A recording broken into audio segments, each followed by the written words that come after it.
మరి ఆ రాజ్యంలో ప్రవేశించిన వారు, ఆయన కార్యములను చూసిన వారు, ఆయన ఇచ్చిన ప్రతి ఈవిని అనుభవించిన వారు, ఆయన రాజ్యంలో సురక్షితంగా ప్రవేశించిన వారు, క్షేమం కలిగి జీవించిన వారు ఎలా ఉండాలండి? ఏ విధంగా ఫలించాలి? దేవుని యొక్క రాజ్య సంస్కృతిని బట్టి ఫలించాలా, లేక సకల జనుల యొక్క మర్యాద చెప్పున వారు ఫలించాలా? దేవుడు ఏం కోరుకుంటున్నాడు? ఇశ్రాయేలీయులకి అర్థమయ్యాడా? అర్థమైతే వారిని చూసినప్పుడు దేవుడు సంతోషించు. వారిని చూసినప్పుడు ఆయనకి ఏమై కనిపించిందంట అండి? బలాత్కారము, రోదన కనిపించిందంట. ఎవరు అర్థం చేసుకుంటారు మరి దేవుణ్ణి?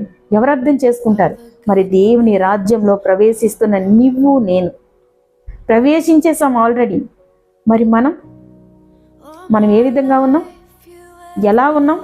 ప్రతి ఒక్కరూ అందులోనికి ప్రవేశించి నేను కోరుకున్నట్టుగా ఫలించాలి అని ఆయన కోరుకుంటూ ఉన్నప్పుడు మరి ఎలాగా ఫలిస్తున్నాం? ఈరోజు మనం దేవుని రాజ్యంలో ప్రవేశించిన మనం ఎలా ఫలిస్తున్నాం? ఎప్పుడు ఆయన కోరుకున్నట్టుగా ఫలిస్తాం.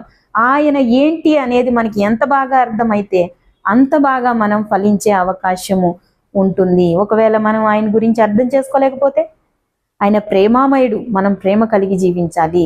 ఆయన క్షమించారు మనల్ని, మనం కూడా క్షమించాలి. ఆయన నీతికి ఆధారం, మనం కూడా నీతిని కలిగి జీవించాలి.